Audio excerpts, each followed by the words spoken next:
Alfred Hitchcock, one of my favorite directors of all time, and hopefully after this series, he'll be one of yours. I'm excited.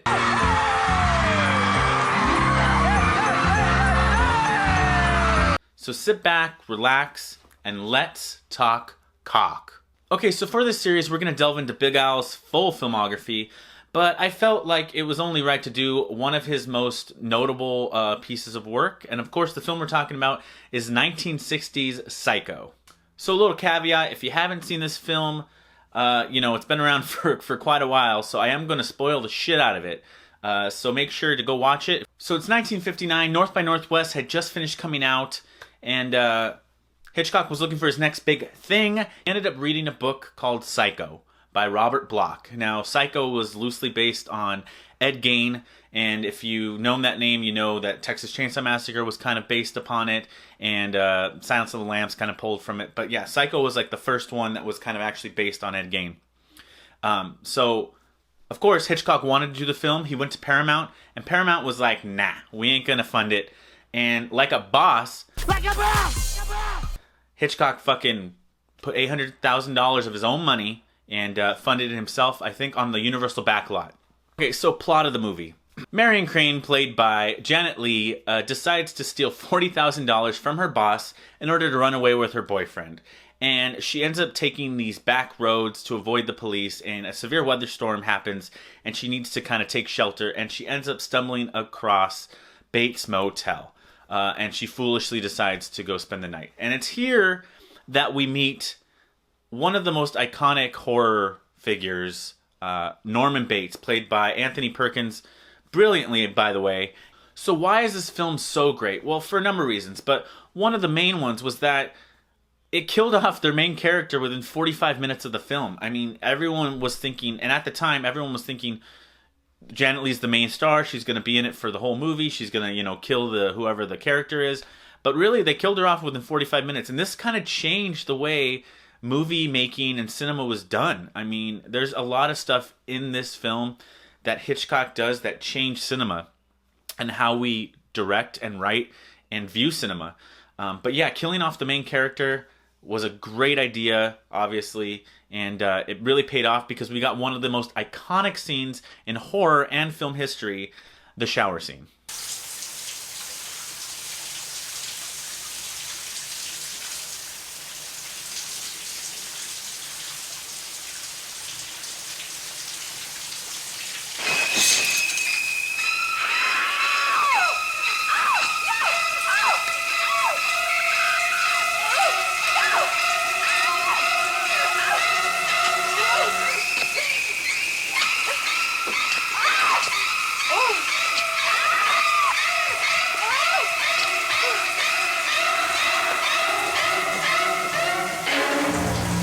And also, while we're at it, can we just talk about how great of a score Bernard Herrmann did?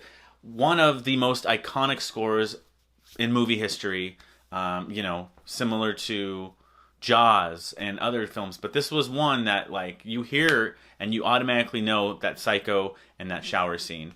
And throughout the film, really beautiful music. It plays to the entire film, makes it that much more entertaining, that much more interesting. And obviously, it's one of the best film scores of all time. So, had to throw it in there. Another thing I really loved about this film is that Norman Bates isn't a cliche horror character. He's not the Mummy, and he's not Frankenstein, and he's not Dracula. And he wasn't someone that you would initially characterize as a psychopath. He was just an ordinary guy, or at least you thought. And I think this really opened up the door for a lot of psychological thrillers and people that you wouldn't normally necessarily know as a killer. And I think for that, it definitely paved the way for, a lot of psychological thrillers today. So we can kind of talk spoilers. Obviously, we know that the killer was Norman, and you are led to believe that it is his mother, and his mother is actually dead. And Norman's crazy. Also, for this time, you have to realize that, Norman Bates being the killer and not his mother, that whole twist was huge back then. I know Hitchcock went as far as to make director's chairs with, Norman Bates' mother written on it, so people would think that she was an actual character and that she existed, and they wouldn't have thought otherwise. So to keep that twist a secret, again, we don't have internet.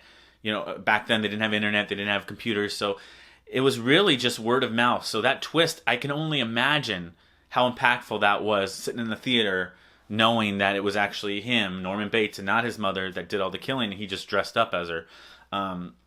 You know, how crazy that could be to watch in the theater. The only thing I can equate that to would be I saw The Sixth Sense before anyone spoiled it for me, and that shocked me. Along with that, let's address the whole cross-dressing thing.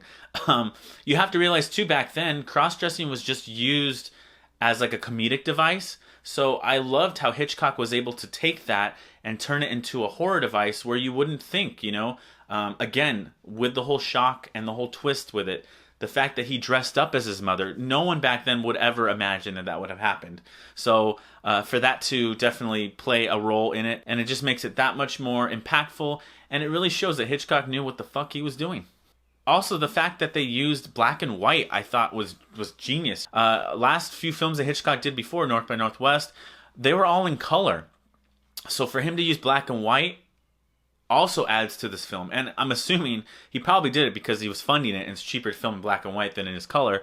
But still. So I really feel Psycho has changed the way we view movies. It's changed, storytelling for movies. And it definitely needed to be episode number 1. It's one of my favorite movies of all time. And again, like I said, we'll be talking way more about different Hitchcock films. Let me know in the comments below what your favorite Hitchcock film is, or one that you want me to do. If you guys like this series, give it a thumbs up. Subscribe if you haven't subscribed. Again, I should be doing more of these frequently, along with other content on this channel. But guys, thanks again for listening to me ramble about Hitchcock. I loved it. So until next time, guys, keep talking cock.